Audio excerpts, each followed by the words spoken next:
इस वृत्ति को संशय कहते हैं, नहीं? और इसका लक्षण होता है अविवेक, अज्ञान।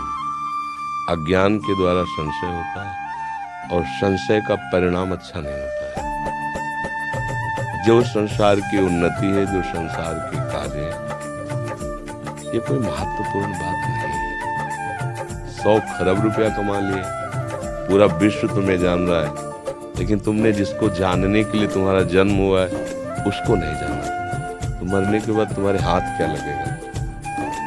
भाई, एक शरीर की सीमा है इसके रहने की, 60 वर्ष, 70 वर्ष, 80 वर्ष, 100 वर्ष, 1000 2000 तो है नहीं। इसके बाद आपके पास रहेगा क्या? आपके विचार, आपके किए हुए सत असत कर्म, बस। जिस विचार से आपने सत असत कर्म किए, वही संस्कार आपको अगली योनि दे देगा। आपका आज का पढ़ा लिखा, आज का पद, आज का व्यवहार, आज का यश, आज की संपत्ति आपके किसी काम नहीं आए। विचार पूर्वक समझ रहे ना? तो हमको थोड़ा विचार करना चाहिए कि जीवन का लाभ क्या है। अभी मतलब उस लाभ की तरफ हम देख नहीं पाए। जीवन का लाभ क्या है?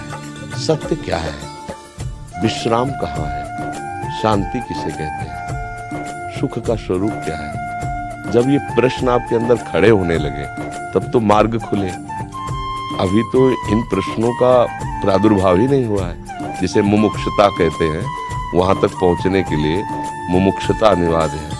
मैं जानना चाहता हूं ये सब है क्या? कब तक एक सामने केवल मानी संख्या मृत्यु,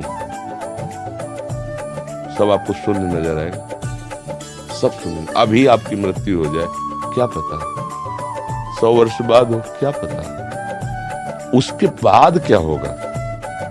हमें अपने देश लौटना है, विदेश में हम कार्यरत हैं, लेकिन सरकारी आदमी होकर के हम अपने देश के हैं, अपने सरकार के हैं। तो आपको जितनी सुविधाएं मिली उनका भोग कीजिए। परिणाम में आपको सरकारी सुविधाएं और मिलेंगी और सरकार आपको पदोन्नति देगी। ऐसा होता है ना, जब आप सरकारी आदमी बन के जाओगे, आप अपने पर्सनल से जाओगे तो हानि लाभ आपको भोगना पड़ेगा, और वहां से मकान तो उठा के लाओगे नहीं। ऐसे ही कुछ थोड़ा सा भावना बनाइए कि हम श्री भगवान के हैं, श्री कृष्ण के हैं। पूरा विश्व श्री कृष्ण का है। मुझे श्री कृष्ण की सेवा मिली है। अलग अलग सेवाओं के स्वरूप है। कोई व्यापार करता है, कोई नौकर, लेकिन वो है ना भगवान की सृष्टि में। अगर उस सेवा को भगवान का मान लो, हर समय नाम जप करते हो और ये विचार करो कि यहाँ की उन्नति का कोई महत्व नहीं। भले किसी पद पर पहुंच जाओ, आपको गर्व नहीं होगा, बढ़िया जीवन चलेगा। यहाँ की संपत्ति का कोई महत्व नहीं है। संपत्ति सांसारिक भोग सामग्री देती है। भोग सामग्री इंद्रियों से भोगा जाता है। इंद्रियों से भोगा हुआ हर विषय मिथ्या है, स्वाप्निक है, उसका कोई महत्व नहीं। क्योंकि ज्ञान नहीं, इसलिए वो बात समझ में नहीं आती। अब हमारा जीवन सही मार्ग पे आ जाएगा, कोई संशय नहीं रहेगा। हर क्रिया भगवान को समर्पित करो।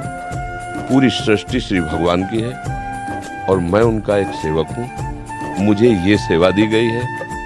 ईमानदारी से उस सेवा को भगवान की सेवा मान के करो और नाम जप करो। कुछ समय बाद आप, अगर जो हम कह रहे हैं इसे धारण करना, कुछ समय आप बाद देखना आपके अंदर संशय खत्म हो जाएगा।